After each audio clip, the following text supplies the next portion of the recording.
des cieux, enlève mon iniquité. Regarde-moi du haut des cieux. Premier cas, le cas des chrétiens possédés et puis destruction des autels. On dit comme ils sont possédés là, on doit détruire l'autel de leurs parents. On va voir ça. Et puis, comment est-ce que l'église primitive là se comportait par rapport aux chrétiens? On va aussi voir le cas de est-ce que dans l'église de Dieu, on peut trouver des pauvres? C'est-à-dire des gens qui ne s'en sortent pas financièrement. Maintenant, comment est-ce que l'église primitive faisait pour que chacun puisse s'en sortir? Et puis, ce que l'église de nos jours là disent d'eux. Parce qu'ils disent que quand tu es pauvre, c'est que tu es possédé. Est-ce que... Bon, maintenant, on va voir aussi un autre cas. Le cas où, quand tu es célibataire, comment est-ce que l'église primitive la disait de toi? Qu'est-ce qu'il disait de toi? Et puis, maintenant, l'église de nos jours là, quand tu n'es pas marié là, qu'est-ce qu'ils disent de toi? Parce qu'ils disent que tu es aussi possédé. Il y en a plein de choses qu'on va voir. Alléluia. Mais comme le temps est parti, on va voir le cas de possession et d'hôtel. Donc,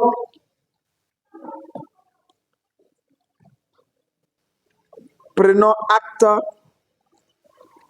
acte 2.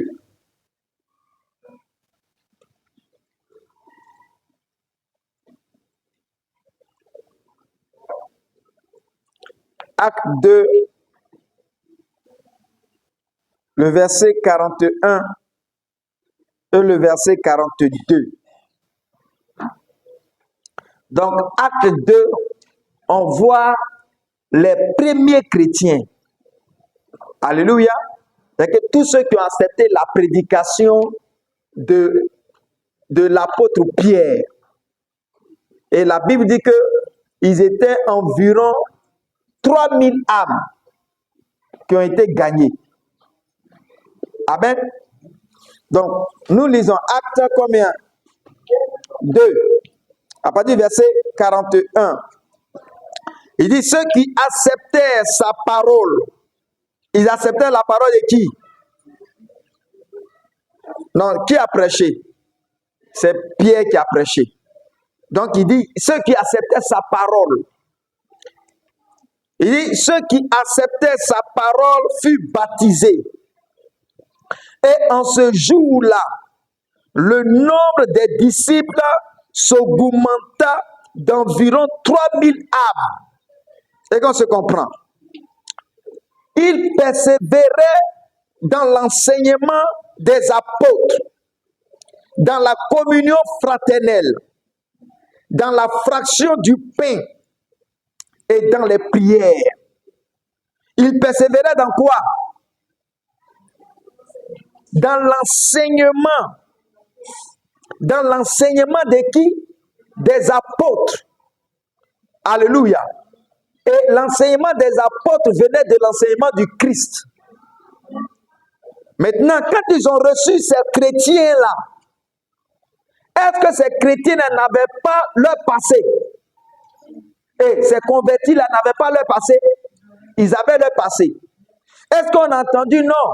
Ils les faisaient passer un à la délivrance pour briser les autels. Est-ce qu'ils ont dit ça? Ils ont persévéré dans quoi? Dans l'enseignement. Pourquoi?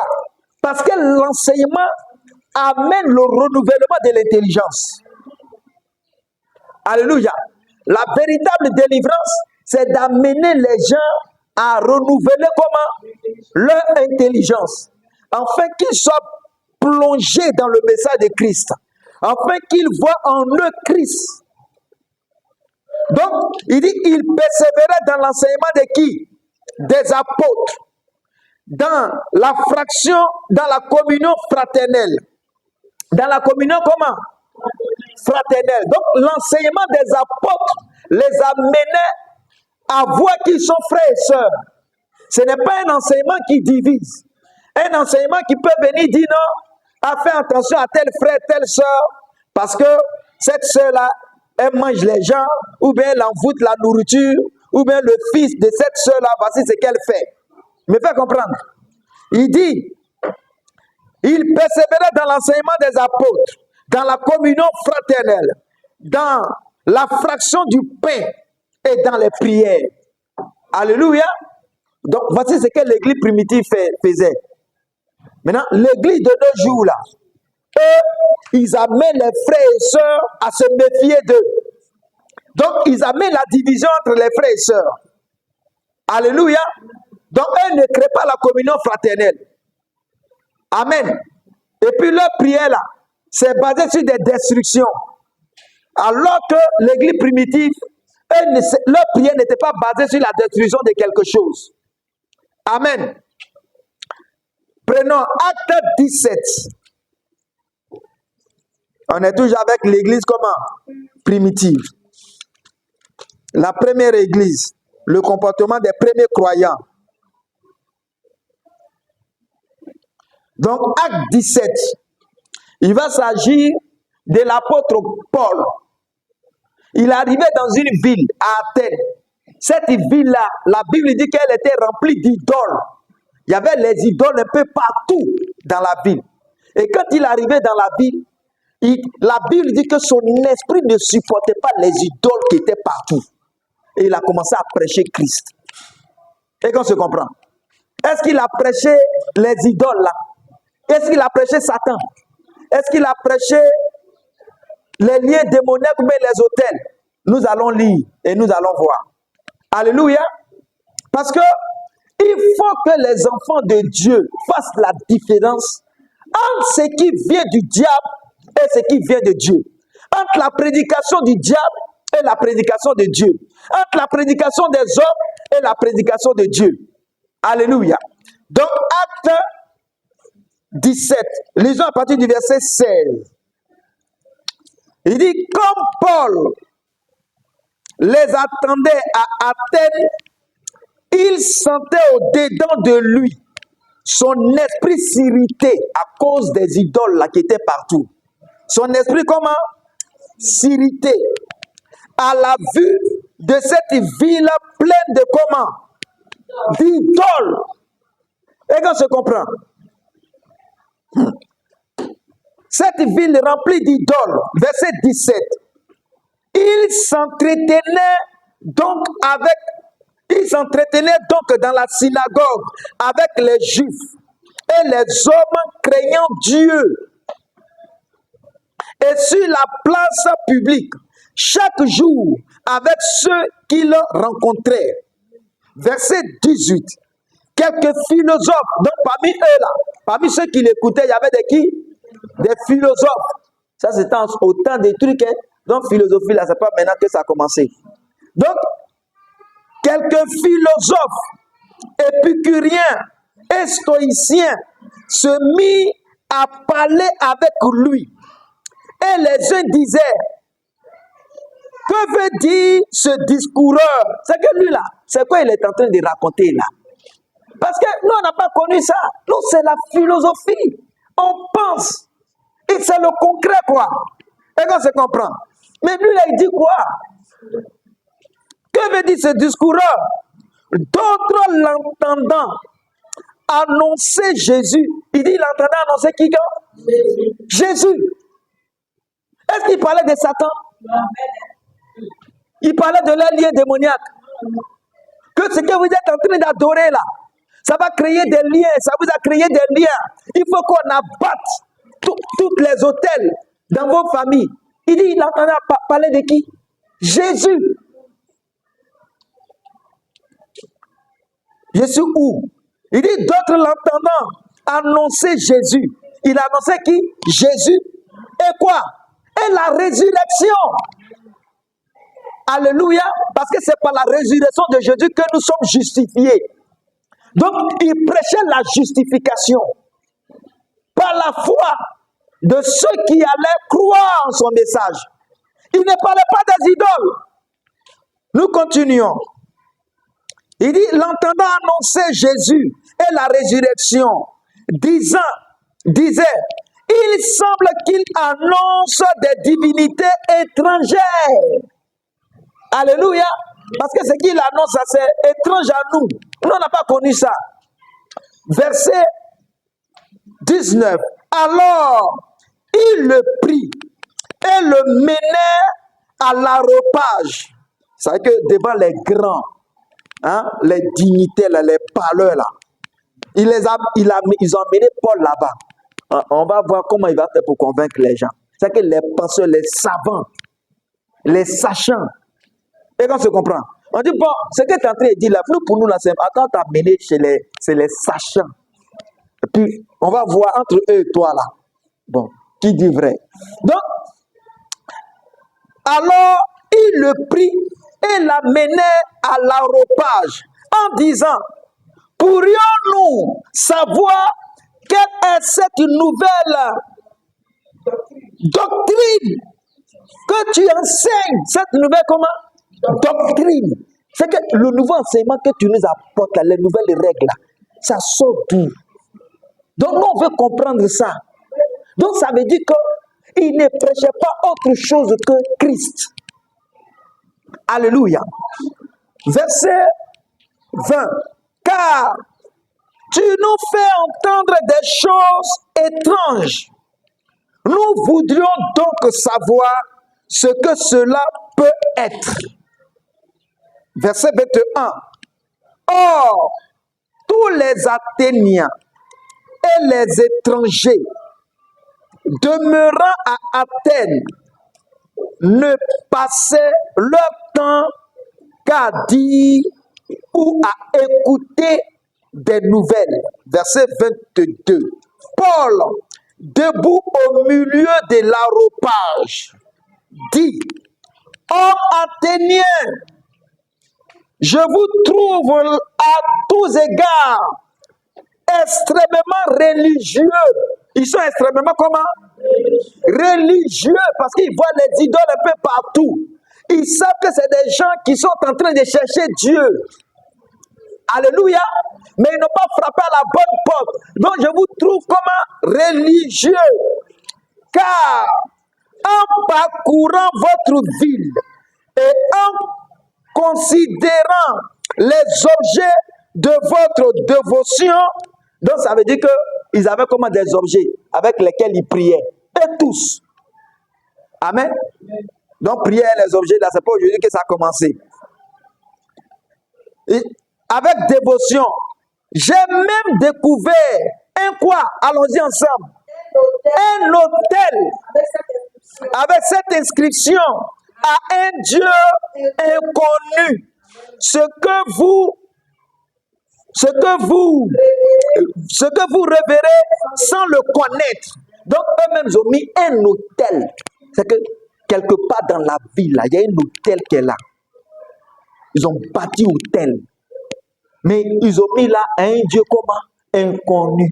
Maintenant, il dit, bon, le Dieu que vous ne connaissez pas là, c'est lui que moi je suis venu vous révéler.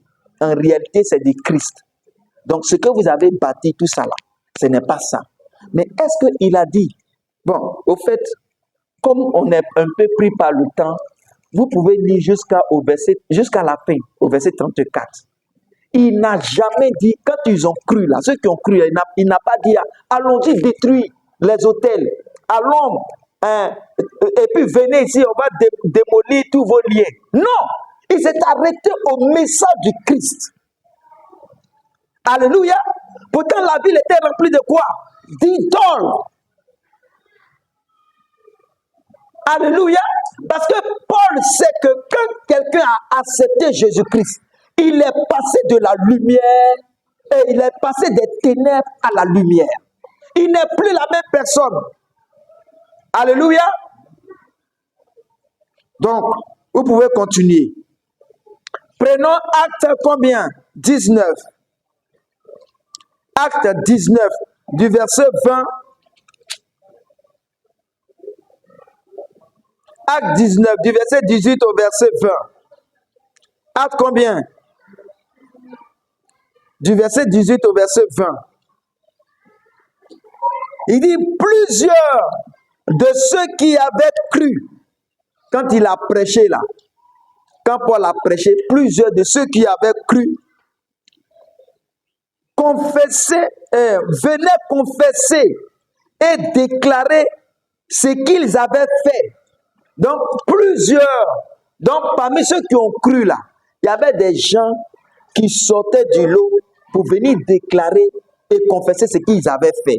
Pourquoi? Parce que la ville était remplie de quoi? D'idoles. Donc, eux-mêmes, ce sont des idolâtres. Ce sont des magiciens.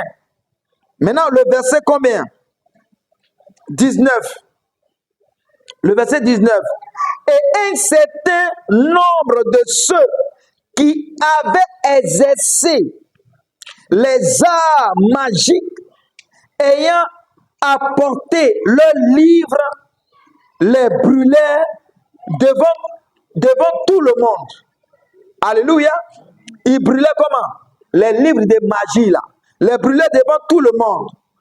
On en estima la valeur à 50 000 pièces d'argent. Verset 20. C'est ainsi que la parole du Seigneur croissait en puissance et en force. Alléluia. Donc ceux qui avaient déjà leur idole, qui avaient déjà des livres de magie là, quand ils venaient confesser pour dire que vraiment nous voici ce qu'on a adoré, voici ce qu'on a fait, ils venaient avec leur idole, leur livre de magie là, et puis ils ont brûlé. Mais est-ce que Paul a dit par la suite, pardonnez, j'ai oublié quelque chose, approchez-vous, on va faire la délivrance de tout ce que vous avez fait, vous qui avez utilisé les idoles là, hein, et puis les livres de magie là, vous êtes encore possédés, venez, on va détruire les miens là. Est-ce qu'ils ont fait? Non! Non. Non. La suite, il dit la parole de Dieu croissait. Donc il s'appuyait sur la parole. Jamais ça dans l'église primitive. C'est dans nos églises là.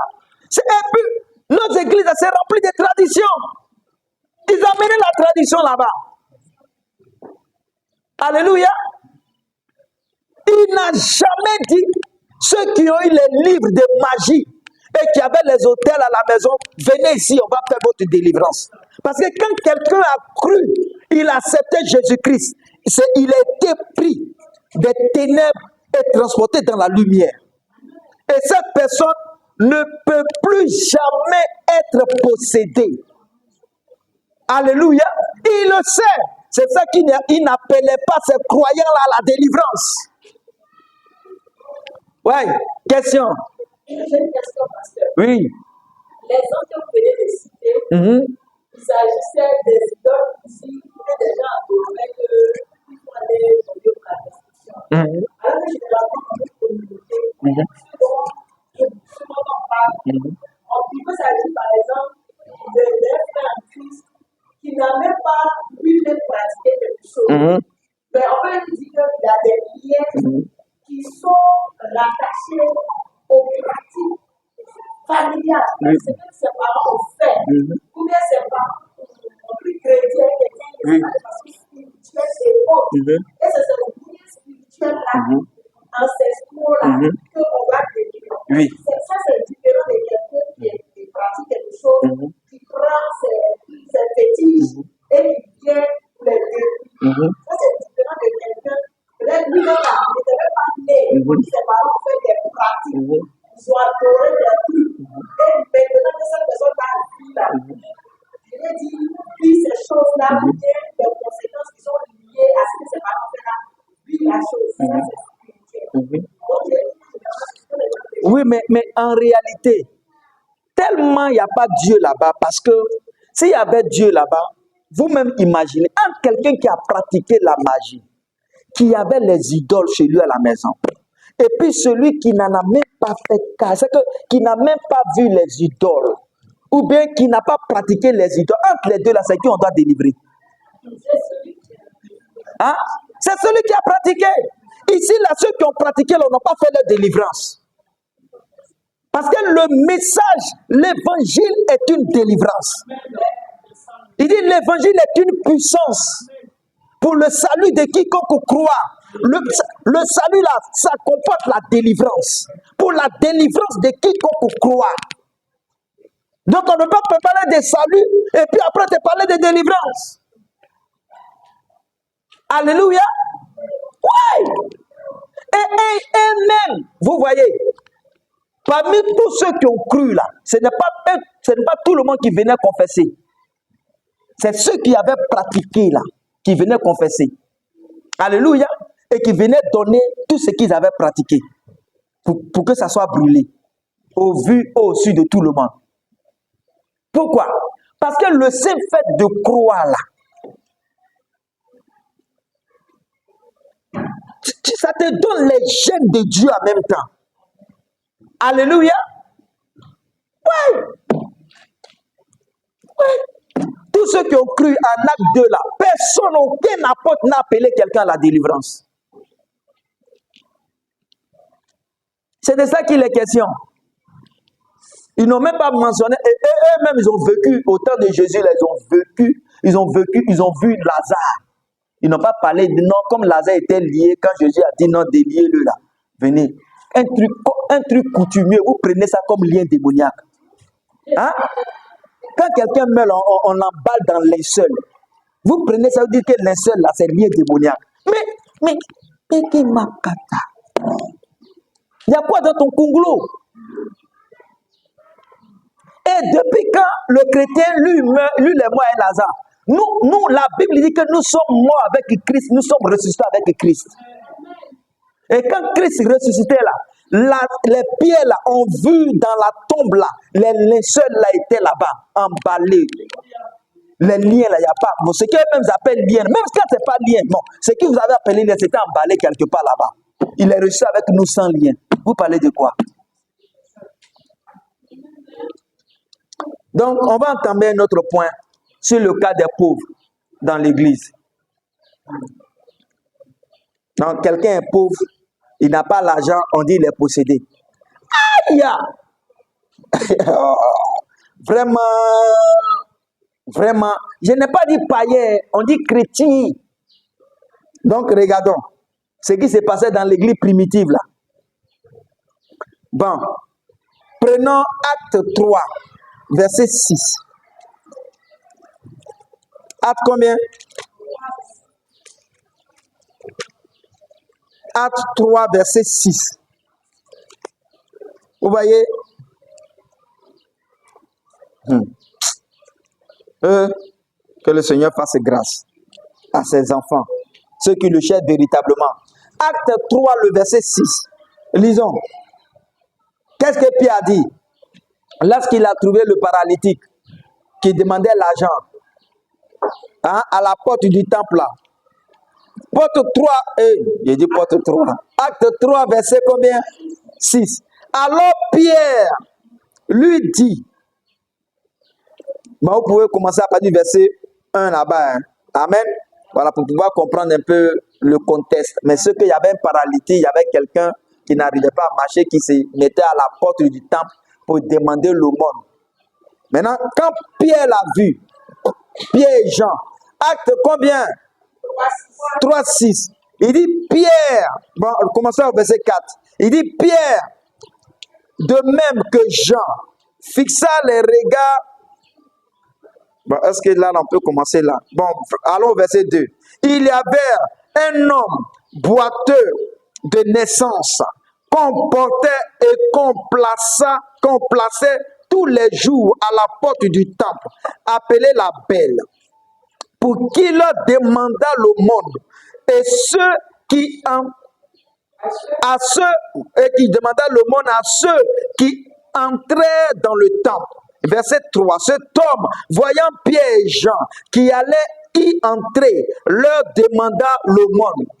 Pierre, de même que Jean, fixa les yeux sur lui et dit, regarde-nous. Regarde qui? Regarde-nous. Verset 5.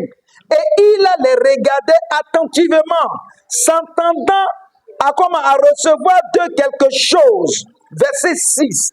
Alors Pierre lui dit, je n'ai quoi? Je n'ai ni argent ni or. C'est que lui-même, même pièce pour mettre dans l'offrande, quand il va rentrer dans le temple, il n'a pas. Donc il est possédé. Il n'a pas l'argent. Peut-être il parle en langue, il prophétise, il faut miracle. Dieu passe par eux pour faire des miracles, mais il n'a pas l'argent.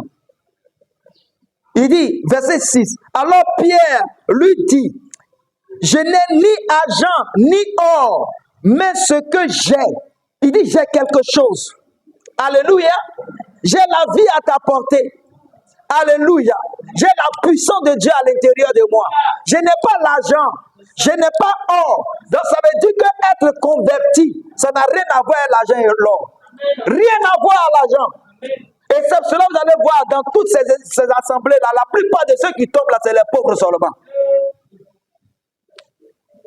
Le riche là, lui va faire quoi avec? En tant que boss, lui va se voir comme en train de tomber. Hein? Parce que le message qu'ils ont déjà donné, ils ont dit que quand tu es pauvre, tu es possédé. Donc s'il est riche, il ne peut pas être possédé. Donc pourquoi il va tomber? Donc même par leur message, ils envoûtent le peuple. Et puis, c'est que celui qui t'envoûte te fait tomber encore. Mais qui est en lui? Qui est en lui? Pierre dit, je n'ai pas l'argent. On n'a même pas l'argent pour faire offrande. Mais nous, on sait qu'on a quelque chose. On a la vie de Dieu à l'intérieur de nous. Il dit alors, Pierre lui dit, je n'ai ni argent, ni or, mais ce que j'ai, je te le donne. Au nom de Jésus-Christ de Nazareth, lève-toi et marche. Et par la suite, il a marché. Alléluia. Ce que l'argent qu'il recevait à la porte là ne lui a pas permis de faire. La puissance de Dieu qui était en Pierre a permis de le faire lever. Alléluia. Comme on peut comparer un chrétien, on peut comparer quelqu'un qui a l'argent à un chrétien pour dire que non, quand tu as l'argent, c'est que tu es enfant de Dieu. Quand tu n'as pas l'argent, c'est que tu es enfant du diable. Ah bon? Donc tous ceux qui ont l'argent sur la terre, donc Bill Gates là, c'est un enfant de Dieu alors. Hein? Elon Musk, c'est un enfant de Dieu. C'est que lui, on peut le nommer apôtre. Puisqu'il a l'argent, que tout le monde. Donc tous ceux qui ont l'argent, tous ceux qui construisent partout là, ce sont les enfants de Dieu. Méchants. Ils sont méchants. Méchants. Méchants. Permettez-moi de le dire, ils sont méchants. Alléluia. Prenons 2 Corinthiens. Non, avant même 2 Corinthiens, regardons ce que Jésus va dire. Regardez ce que Jésus va dire. Jean 12, verset 8. Jean combien? Jean 12, verset 8. Vous savez que même Jésus lui-même, il a manqué d'argent. Il a manqué d'argent. Les gens sont venus vers lui pour lui dire, ah, il faut payer la tribu de César. Il a regardé, il n'avait pas. Pierre aussi, qui était à côté de lui, n'avait pas. Il dit, bon Pierre, c'est qu'on va faire, les faire aller pêcher. La première personne que tu vas avoir, les faire derrière dans sa bouche, là, tu vas trouver un stater là-bas, là, tu vas venir donner ça aux gens, on va lui dire, moi-même, dans ma poche, il n'y a rien dedans. Comment on peut comparer la richesse à un enfant de Dieu? Et regardons ce que Jésus va dire. Jean 12, le verset 8. Lorsque Judas a dit non, le parfum que la femme là, a mis sur Jésus, là. Il dit, mais le parfum, on pouvait le garder pour aller le vendre, et puis on va prendre l'argent là pour donner aux pauvres. Écoutons ce que Jésus va dire. Il dit, verset 8, Jean 12, verset 8. Il dit, vous avez toujours les pauvres avec qui? Avec vous. Mais vous ne m'avez pas toujours. Ça veut dire que Jésus dit, les pauvres là, sur la terre, là, tant que la terre va exister, les pauvres vont toujours exister. Parce qu'il faut que ces pauvres-là puissent voir au travers des personnes généreuses Dieu qui est venu vers eux pour les satisfaire. Alléluia. Il dit, vous aurez toujours les pauvres avec vous. Alléluia. Donc, ce n'est pas la richesse que les gens cherchent à voir qui est enfant de Dieu, qui n'est pas enfant de Dieu. 2 Corinthiens. Maintenant, est-ce que je suis en train de dire non, les frères et sœurs, pardonnez, faites tout pour être pauvre? Non. Alléluia. 2 Corinthiens 8. 2 Corinthiens combien? 2 Corinthiens 8, à partir du verset 1. Il dit, nous vous faisons connaître, frères, la grâce. Il dit, je reprends. Nous vous faisons connaître, frères, la grâce de Dieu qui s'est manifestée dans les églises de quoi? De la Macédoine. Vous voyez, remarquez. Ces gens-là, quand ils veulent faire des assemblées, là, ils ne font jamais, en fait, la plupart de leurs assemblées, ils font ça là où il y a les riches. Hein. Parce qu'ils ont peur d'aller vers les pauvres pour faire assemblée. Parce qu'ils savent que, en fait, ce qui va rentrer dans le panier, là, ça ne sera pas non, ça sera pas beaucoup. Regardez, remarquez-les, où ils vont faire église. Ils vont faire les églises où? Dans des quartiers hyper.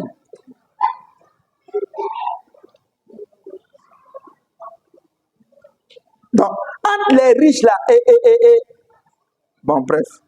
Je vais parler. Donc, lisons. 2 Corinthiens 8, après le verset 1. Il dit, nous vous faisons connaître, frères, la grâce de notre Dieu, la grâce de Dieu qui s'est manifestée dans les églises de la Macédoine, au milieu de beaucoup de quoi? De tribulations, et qui les ont comment? Éprouvés. Leur comment? Leur joie débordante. Et quoi? Et leur pauvreté comment? Profonde. C'est qu'eux là même ne sont pas pauvres. Hein. Ils sont pauvres profondément. Pourtant, c'est l'église qui était dirigée par Pierre, les gens, les apôtres, les têtes de l'église là. Ils étaient dirigés. Et dans l'église là, il y avait des gens qui étaient dans une pauvreté profonde. Ils sont enfants de Dieu ou ils ne sont pas enfants de Dieu? Ils sont enfants de Dieu. Comment on peut déterminer la richesse, un enfant de Dieu par la richesse? Mais c'est méchant. Maintenant, tous ceux qui sont pauvres là, est-ce qu'ils les ont appelés à la délivrance? Vous dites que non, vous êtes pauvres parce que bon, il y a l'esprit de votre famille là qui est en train de vous envoûter. Non, ils n'ont pas appelé quelqu'un à la délivrance. Alléluia. Et pour ne pas aider, on dit non, tu dois passer à la délivrance. Quand tu es pauvre, qu'est-ce qui te reste? Ce n'est pas pour t'aider. Toi, tu as les milliards. Quelqu'un a milliards. Lui, il garde et dit non, toi, tu dois passer à la délivrance parce que tu es pauvre. Mais milliards que tu as là, il faut prendre ça, tu vas ouvrir quelque chose pour lui. Au moins, c'est un magasin. Ou bien tu lui fais faire une formation. Ils savent dans quoi ils sont. Ils savent dans quoi ils sont. Donc, il devait cotiser. Il dit à l'église de Corinthe, pardonnez, on doit envoyer l'argent, on doit envoyer les vivres, on doit envoyer les vêtements à l'église de Jérusalem, là, parce que vraiment, là-bas, il y a plein qui sont dans la pauvreté, dans la précarité. Voici ce qu'ils font pour délivrer les gens. Vous priez sur eux, ils tombent. Et puis ils se relèvent, ils sont encore pauvres. Pourtant, vous avez l'argent. Vous pouvez amener d'autres à l'école. Vous pouvez amener d'autres à aller faire des...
Chisse tout le monde. Il faut qu'on délivre tout le monde. Non!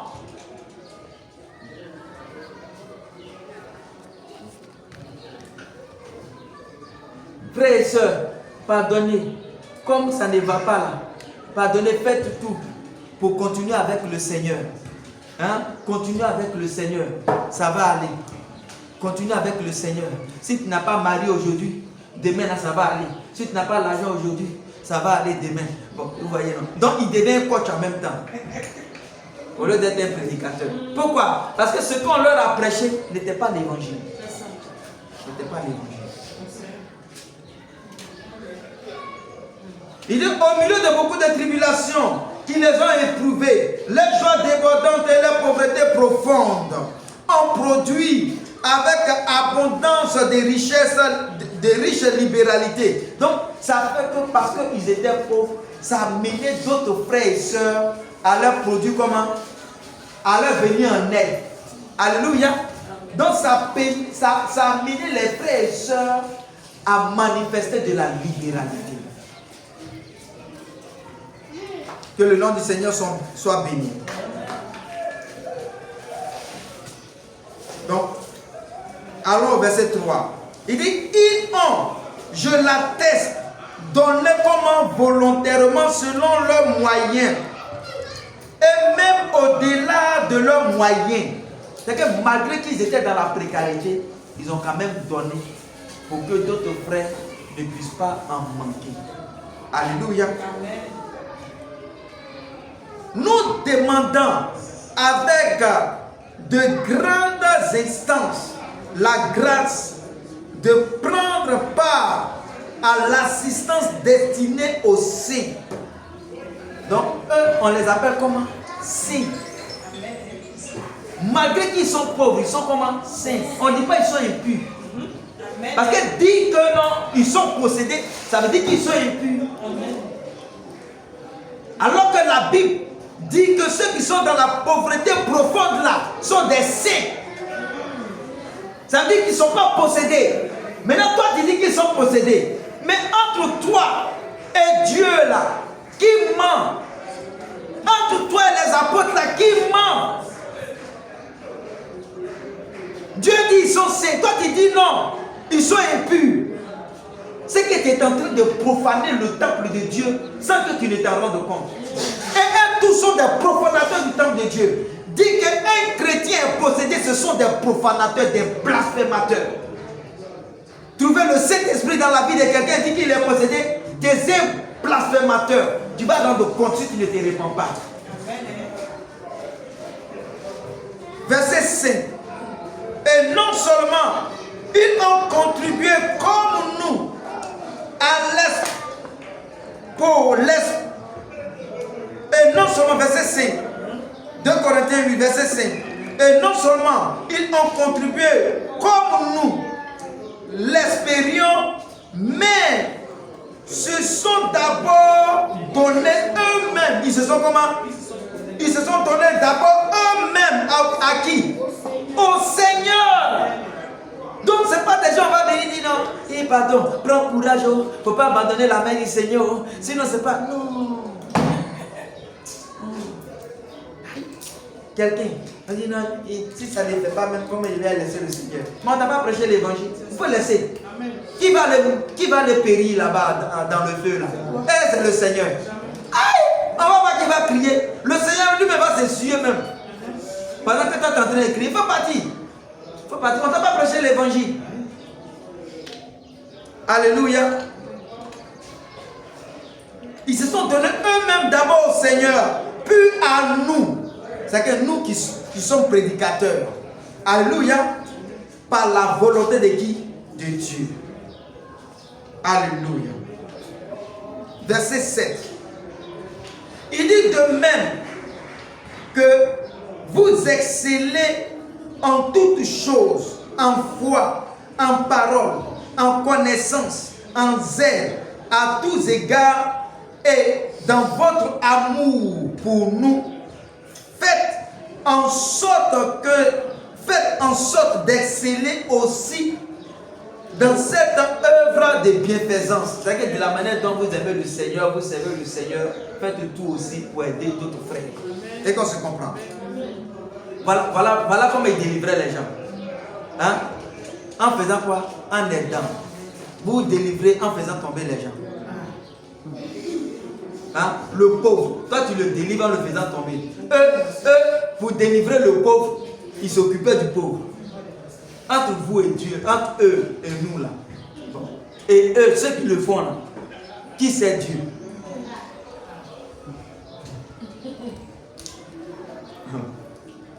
Verset 8. Il dit, je ne dis pas cela pour donner un ordre, mais pour éprouver par le zèle des autres la sincérité de votre charité. Car vous connaissez la grâce de notre Seigneur Jésus-Christ, qui pour vous s'est fait comment? Pauvre, de riche qui était, afin que vous fussiez comment? Afin que par sa pauvreté vous fussiez comment? Enrichi. Enrichi, s'il est venu, c'est pour donner des biens de banque aux gens. C'est d'être riche de quoi? De la libéralité, du caractère de Dieu. C'est pas être riche des biens de banque. Sinon les pierres, les gens là, ils n'allaient pas manquer d'argent. Ou bien ceux-là, on n'allait pas leur amener l'argent et on n'allait pas leur amener des biens. Puisque Dieu fait déjà pleuvoir l'argent. Ce n'est pas de ça qu'il parle. La richesse ici, là, c'est la richesse selon le caractère de Dieu. Donc, tout chrétien est riche du caractère de Dieu et il est riche de la bienfaisance. C'est de ça qu'il est question. Que le nom du Seigneur soit béni. 1 Corinthiens. 1 Corinthiens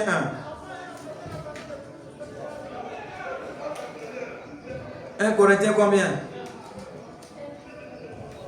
1 Corinthiens 1, à partir du verset 4. Verset 4 au verset 5, et puis du verset 22 au verset 30.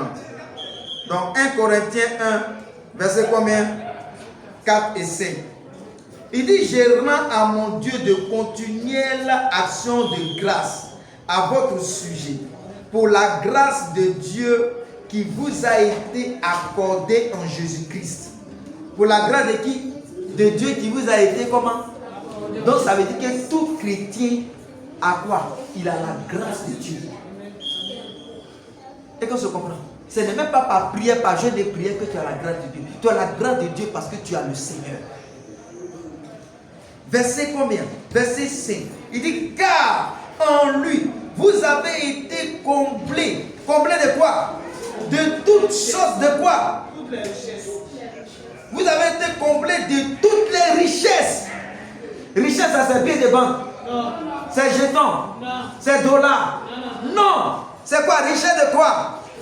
Richesse qui concerne la parole, qui concerne le caractère de Dieu, qui concerne la vie de Dieu.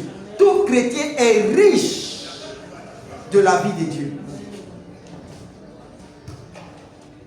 Il dit, car en lui, vous avez été comblés de toutes les richesses qui concernent quoi? La parole. Et quoi? Et la connaissance. Que le nom du Seigneur soit béni. Oh mon Dieu. Verset 22 jusqu'à 30. Il dit, les Juifs demandent des miracles et les Grecs cherchent la sagesse. Nous prêchons qui? Christ. Comment? Est-ce qu'on cherche à voir, lui là est pauvre, lui là il est riche, lui là on doit le délivrer comme il est pauvre, lui là il est riche. Bah, lui on doit lui rendre visite parce que bon, lui il est riche. Si on lui rend visite, bon, hein, si on lui rend visite, on pourra quand même avoir de quoi manger. Donc il ne cherchait pas ça. Il dit comment? Nous prêchons comment? Nous prêchons Christ comment? Crucifié. Scandale pour les Juifs et folie pour qui? Pour les païens.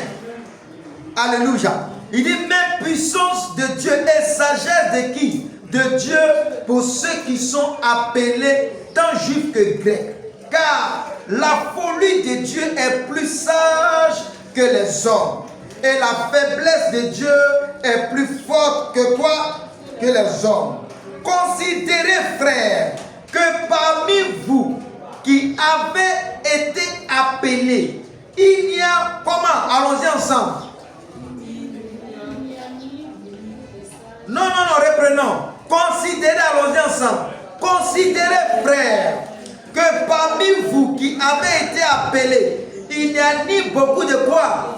De sages selon la chair, ce que les sages de ce monde-là, les fabricants, les savants, les trucs, les gens comme les Elon Musk là, et qu'on se comprend. Selon la chair, ni beaucoup de comment? De puissants. C'est que des gens qui sont riches, qui peuvent décider sur la terre. Il n'y a pas beaucoup de puissants parmi vous. Il n'y a pas beaucoup de sages selon le monde parmi vous. Et qu'on se comprend. Et quoi? Ni beaucoup de quoi? De nobles, ni beaucoup de riches.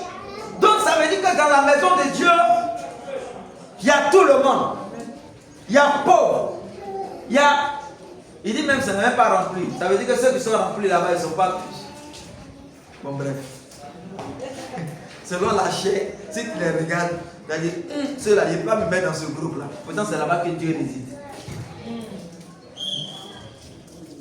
Hein? Là, lui, là, il n'a rien, il n'a même pas voiture. Pourtant, c'est là-bas que Dieu est, pour te bénir. Dieu se cache là-bas, pour te bénir. Donc, tu vois qu'il dit, c'est cela que, aux yeux du monde, nous sommes fous. Alléluia. Ouais. Verset combien? Ici au verset combien? 27. Mais Dieu a choisi les choses comment? Folles du monde pour confondre les sages. Dieu a choisi les choses faibles du monde pour confondre qui? Les fortes. Et Dieu a choisi les choses vides. C'est que ce qu'on ne considère pas. Alléluia. Les choses vides du monde et celles qu'on méprise. Celles qui ne sont point pour réduire à néant celles qui sont. Alléluia. Afin que nulle chair ne se glorifie devant qui? Devant Dieu. Il dit que non, moi j'étais déjà riche, hein, et puis Dieu m'a choisi. Hein. Il dit moi j'étais déjà intelligent, hein, et puis Dieu m'a choisi. Hein. Donc Dieu prend ce que le monde rejette là, pour les emmener dans sa maison. Là, quand il t'élève, tu ne peux pas te glorifier. Et qu'on se comprend. Il dit, or, c'est par lui que vous êtes en Jésus-Christ, lequel de par Dieu a été fait pour nous, comment? Sagesse. Donc notre sagesse c'est qui? Jésus. Justice, notre justice c'est qui? Jésus. Sanctification, notre sanctification c'est qui? Jésus. Et puis comment? Rédemption. Notre rédemption c'est qui? Jésus-Christ. Ah, bon, nous nous arrêtons là. Dieu nous bénisse. Philippiens 4. Philippiens combien? 24.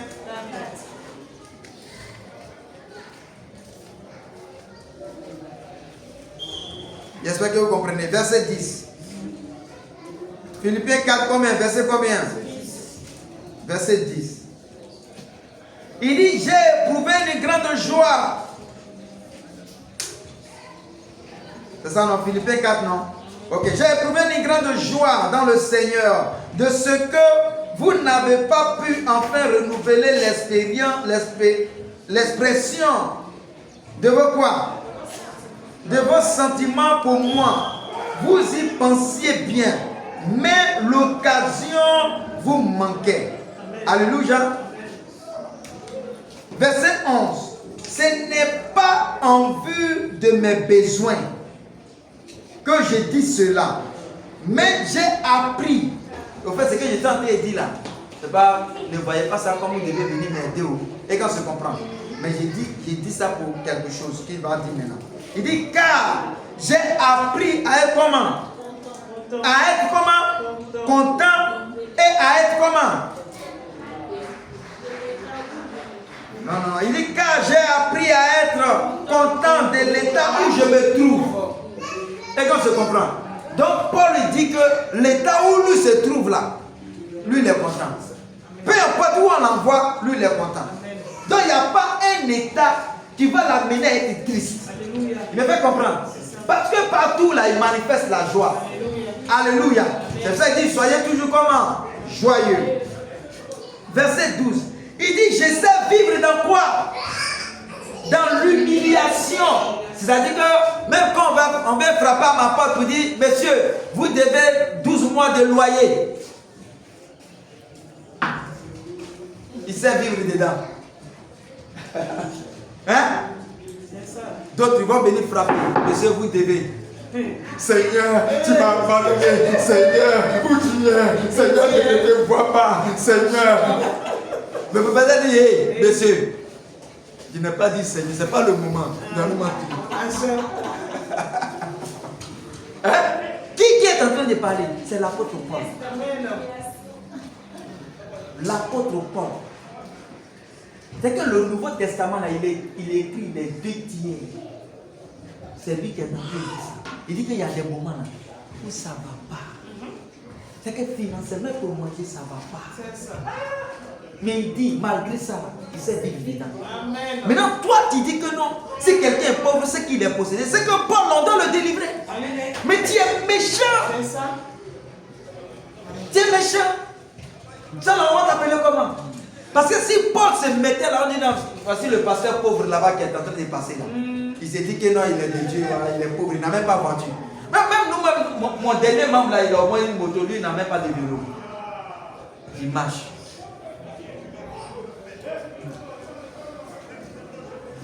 C'est ça. Il dit Dieu a choisi des choses comment? Folles. Pour confondre les sages. Quand tu es du diable, tu cherches Dieu dans la richesse. Mais quand tu es de Dieu, tu vois Dieu partout. C'est ça.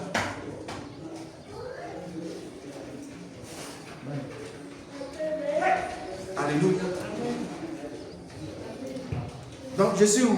Il dit verset combien? Verset 12. Ok. Il dit, je reprends. Je sais vivre dans l'humiliation et je sais vivre dans quoi? Dans l'abondance. Quand il y en a. Alléluia. Et dans l'abondance. En tout. Et partout. J'ai appris.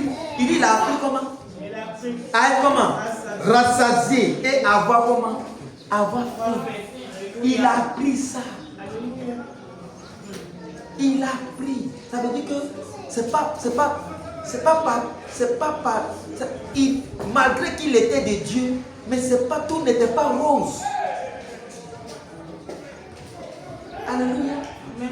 Par moment, il mange ce qu'il n'a pas l'envie de manger. Il dit, je sais vivre dans le ministère et dans l'abondance. Il dit, en tout et partout, j'ai appris. Alléluia. Quand tu apprends quelque chose, ça veut dire que tu dis un peu dedans, non? Ça veut dire qu'il y a eu des moments intenses où ça n'allait pas financièrement. Il dit, j'ai appris à être comment? Appris à être rassasié et à avoir comment? Et à avoir faim. À être comment? Dans l'abondance et à être comment? Dans la disette. C'est-à-dire, même 100 francs même pour payer, bof l'autorité n'a pas. Hein? Tra-tra n'a pas. Il dit, j'ai appris. Et dans tout ça, là, je suis dans la joie. Alléluia. Rien n'ébranle sa foi. Rien ne peut ébranler la foi de celui à qui on a prêché l'évangile. Rien de ce monde-là ne peut l'ébranler. Parce qu'il sait vivre partout. Parce que le Seigneur a su vivre partout. Jésus a supporté tout. L'esprit qu'il a, c'est l'esprit de Jésus qui l'amène à supporter tout. Il ne se plaint pas. Et ça ne va pas. Est-ce que ce n'est pas les liens de la famille là même? Parce que mon grand frère, même lui-même, il n'a pas construit. Lui-même, il est parti, il s'est arrêté là. Moi-même. Non! Il a ses pensées plongées en Christ. Alléluia. Verset 13. C'est pour cela qu'il dit quoi? Je puis comment? Tout. Par celui qui comment? Donc le verset là, c'est dans le contexte là, son contexte, c'est par rapport à vivre, savoir vivre dans comment? Dans la pauvreté et puis dans la richesse. Et qu'on se comprend. Ça n'a rien à voir quand on dit je peux tout par son temps. Ça ne veut pas dire que tu vas être président. Non, je peux être président, je peux être roi. Je peux être roi du Gabon, roi de Côte d'Ivoire, ou bien président de Côte d'Ivoire. Il faut chercher, tu vas voir le chemin. Tu vas comprendre. Ce verset-là, le contexte, c'est qu'il sait vivre dans l'humiliation et puis dans l'abondance. Il sait vivre dans la pauvreté et puis il sait vivre quand il y a la richesse. C'est ça. Donc je peux vivre partout. Et puis rien n'ébranle sa foi. Ça c'est chrétien. Ça c'est chrétien. Ça c'est chrétien.